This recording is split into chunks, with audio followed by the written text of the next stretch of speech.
This is the Strat-O-Matic Baseball Excel 1970-73 Carryover League.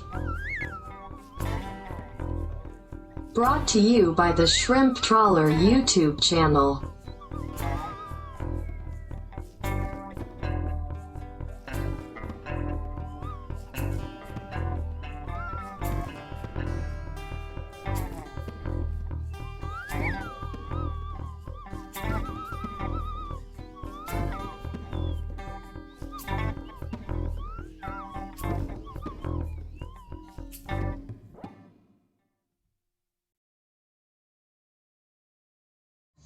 Welcome back, baseball fans, to 1970-73 Carryover League. We are continuing into some interleague action, and we have another World Series repost. This one might be a little hard to recall. You have to go back to, I believe, 2005 to see the White Sox and the Astros. That would be Ozzie Guillen's White Sox and Craig Biggio's Astros. But anyway, it is a World Series, not a famous one, but it is a World Series replay game. Let's show you what happened in the first game of the three-game series, which opens up in Chicago. Well, pitching's been the story this year, folks. Ken Forsch, the number 4 starter, against Tom Bradley, the number 2 starter for the White Sox. Joe Morgan leads off the game with a homer. It stays that way to the 9th, and then Jim Wynn, the toy cannon, adds a second one. They get a single after a triple to make it 3-zip. As Tom Bradley runs out of gas in the 9th, Forsch, with a shutout, is pulled with 2 outs in the 9th inning so that Ron Cook can get the final batter out. Buddy Bradford doesn't hit lefties very well. Final score, Houston 3, White Sox nothing. Houston gets their first win of the year after being inexplicably swept by the Arizona Diamondbacks in their first series. They're 1-3, and the Chi Sox are 2-4. So both teams really need a win here in Game 2 early on. And Game 2 starting pitchers for the Chi Sox, as we are now in Houston. They alternate best-of-3 games sites. So it's Stan Bonson for the Chi Sox. It's Larry Dierker, the ace for the Astros, from the 8th wonder in the world, Houston Astrodome. Let's get started in Game 147.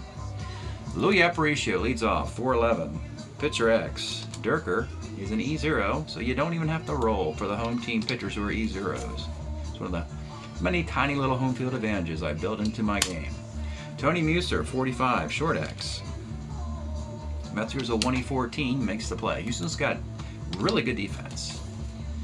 Buddy Bradford moved into the 3 spot. He was in the 5 spot. The White Sox juggled their lineup after getting shut out. 4-11, pitcher X. Again, don't have to roll. So there you go. Bottom of the first, Joe Morgan, 48, is a K. Dennis Menke, 37's a walk. Cesar Cedeno, 45, second C. Menke's at second with 2 outs for Jose Cruz. 2-8 is a walk. 2 on. 2 outs for Bob Watson. 37 is a walk. The bases are loaded for the toy cannon. Let's take a look at the toy cannon. Always dangerous with the bases loaded because of his annual 100+ walk seasons. This one's only 106 walks with a 282 batting average, 27 bombs in 1970. The pitch to Jimmy Wynn. 33 grounds a third, and Bonson gets out of it. Top of 2, Carlos May. 47 is a walk. Carlos is an ace stealer, and they're going to try and steal a base, even ahead of Dick Allen, which is not a smart thing, but they stole the base on a 9. So Dick Allen now, with runner at second, 37. Well, there's your walk. That's the setup perfectly there. First and second now for Bill Melton. 4-11, pitcher X, and that's for the 3rd time in the game. That's a 1-6-3 double play. Runner at third, I call it the Greg Maddux rule. How about that? Runner at third, 2 outs for Russ Snyder. 48, off the Dierker card, 1-1 single that will get a run in. And it is 1-0 White Sox. Tom Egan, 35, has another base hit in center field. So Larry Dierker is fielding his position better than he is pitching at his position. First and second for LaFay with 2 outs And 54 bounces to third. Menke's not great at third. 337. Better elsewhere in the infield. He makes the play. Bottom of 2, it's 1-0. Johnny Edwards. 1-4, short. Roger Metzger, 45, short X. This is Aparicio at 2E21 at short. Ground ball C, and with 2 outs. Tommy McGraw, 111 is a double to right field. Reinhardt second for Joe Morgan. 38. Single 1-8, line out, and it is a line out for Morgan. Top of the third, Louis Aparicio, 54, center X. This is Cedeno, 1E8 in center field, makes the grab. Tony Muser, 3-6. Let's take a look at talking Tony Muser's card. 1973 card, his best offensive year, 285.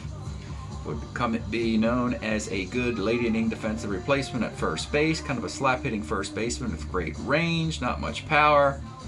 But here he's got a nice card. 3-6, triple 1-6, single dot, and that'll be a base hit. Buddy Bradford, 2-2, left A. So a long fly ball. Muser runs to second base on the throw. So they have a runner in scoring position for Carlos May with 2 outs. 38, single 1-2 is a line out. Bottom of the third. Dennis Menke, 55, center. Cedeno, 43, pitcher X, Bonson. Now the road pitchers, you have to roll E11. 2, E11, a single dot on the 2-11 pitcher. Cedeno, a double-A stealer, of course, is going to steal off the plus arm of Egan, and he's in there. Jose Cruz, 5'11", right X. Mays in right, a 3E5 in right field. And that's a single dot, and the defense is hurting the White Sox in this game. Cruz at first, tied at 1. C stealer, hold up there for Bob Watson. 67 is a K, and with 2 outs, it's the toy cannon. 48 flies a left.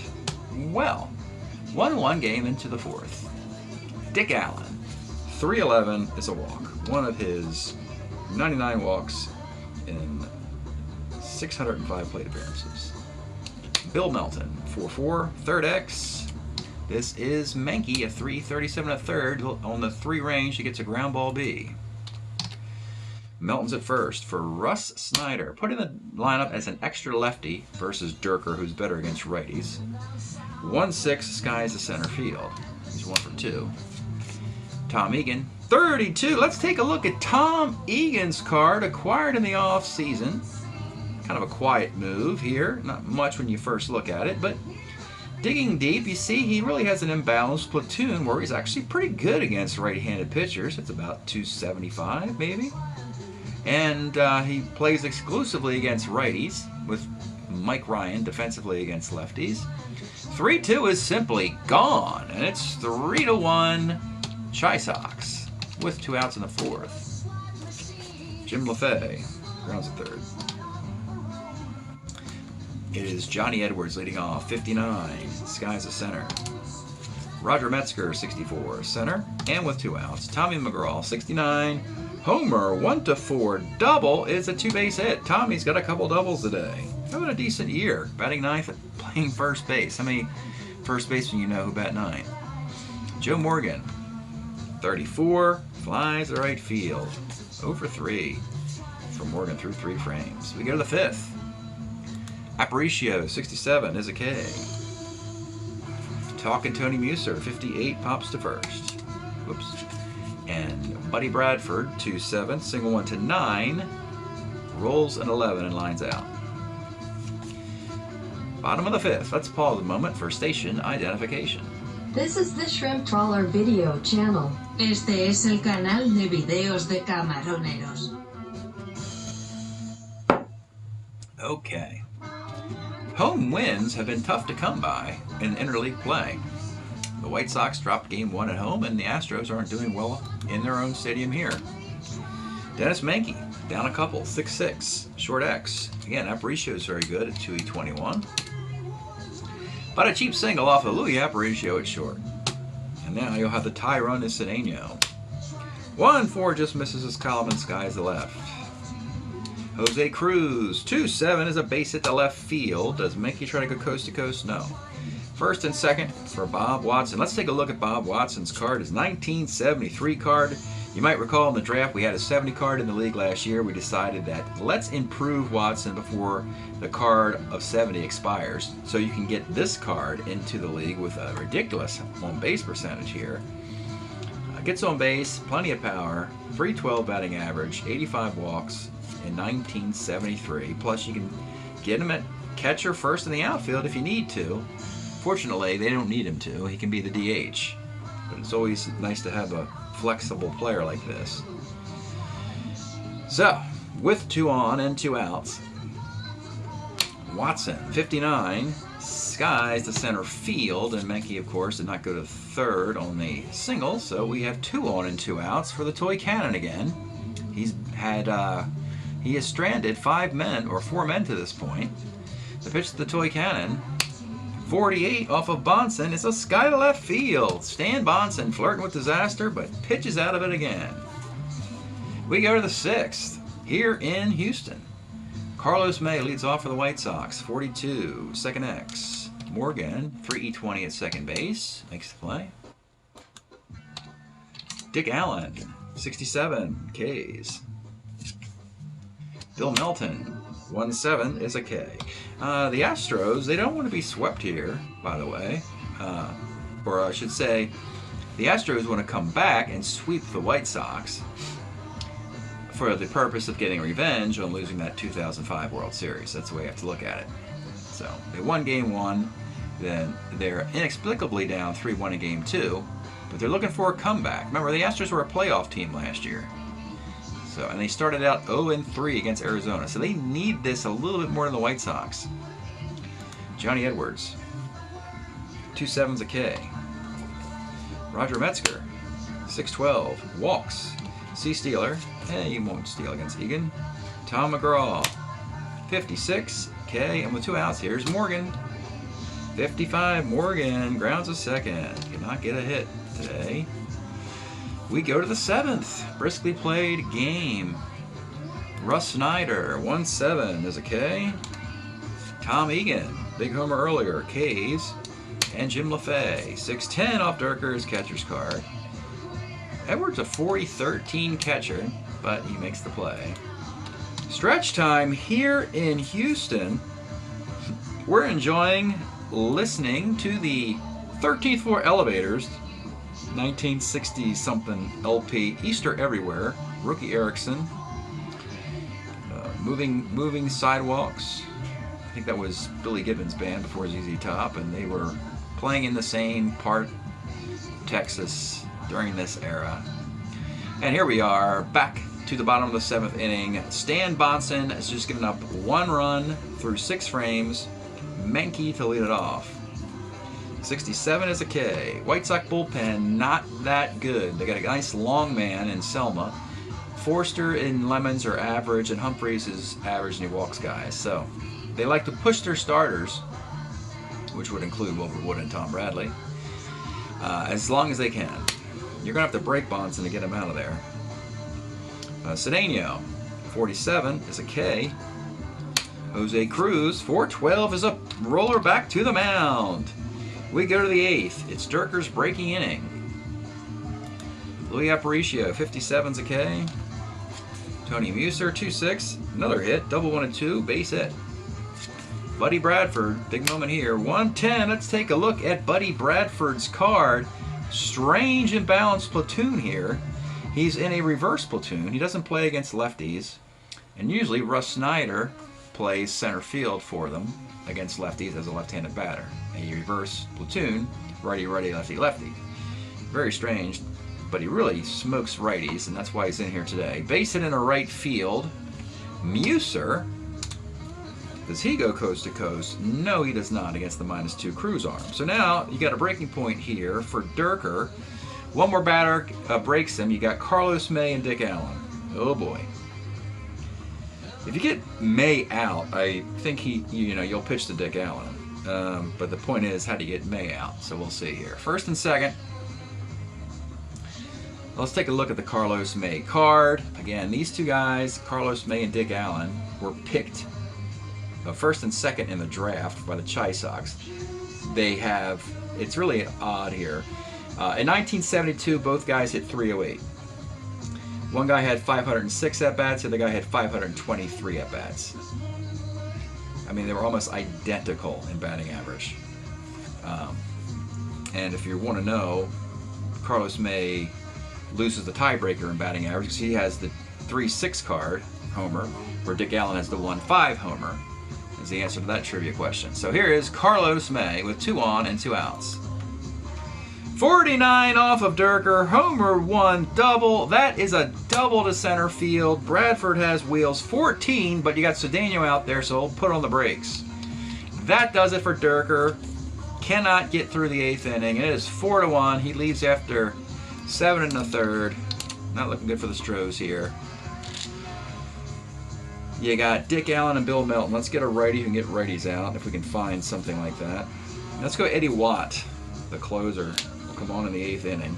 There's Eddie Watt in the 8th. The infield's going to come up 2nd and 3rd. He can't afford any more runs here. Dick Allen. Let's take a look at the card. We haven't yet. Because we looked at Carlos May, and like I said, he has the 1-5 card, so by percentage points, he led the team in hitting. This is your MVP of 1972. The pitch to Dick Allen.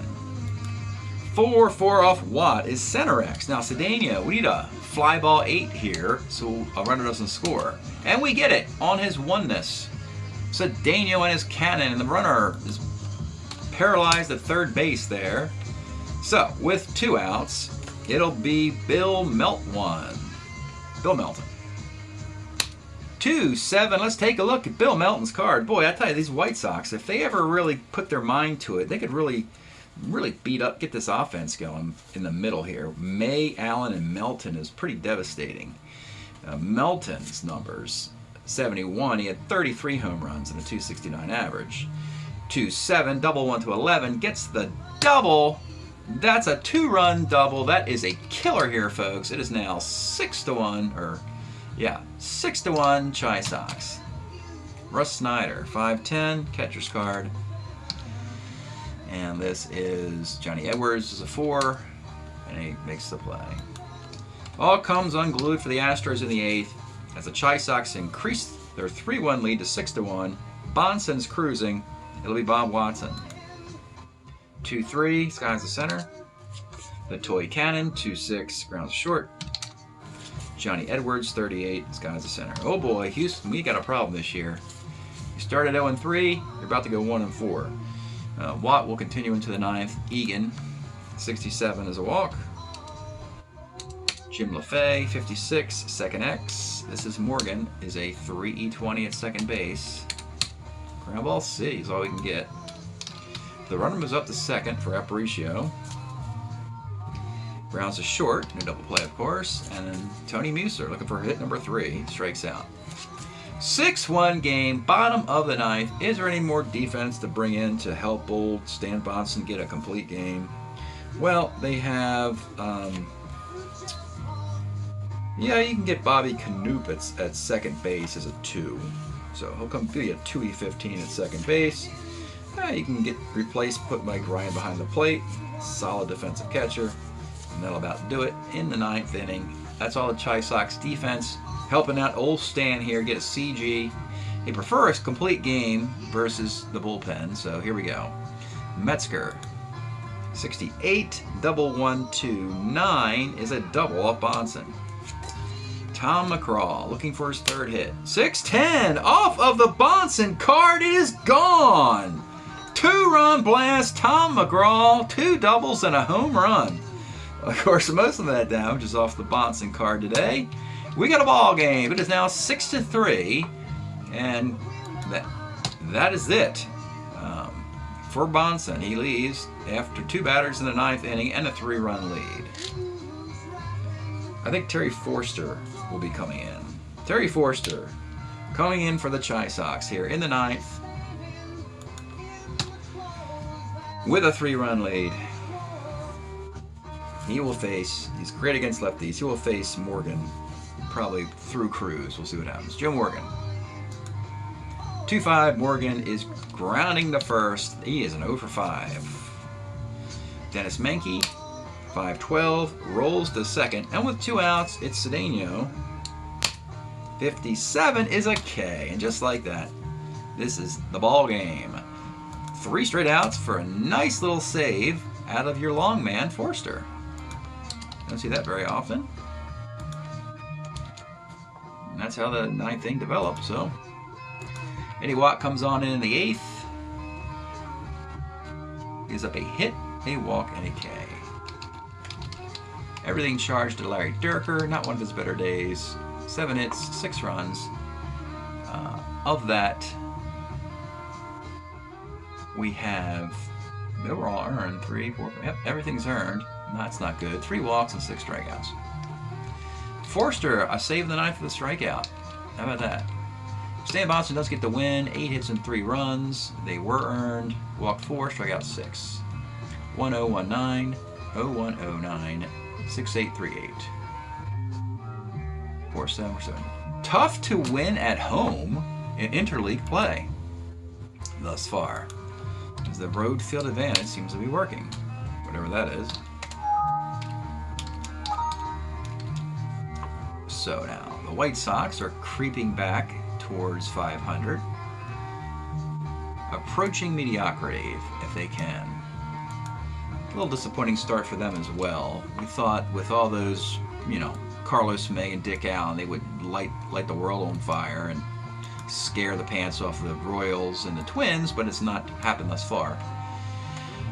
The Astros are just 1-4, hitting .229 with 3.48 ERA as they travel back to Chicago, the rubber match.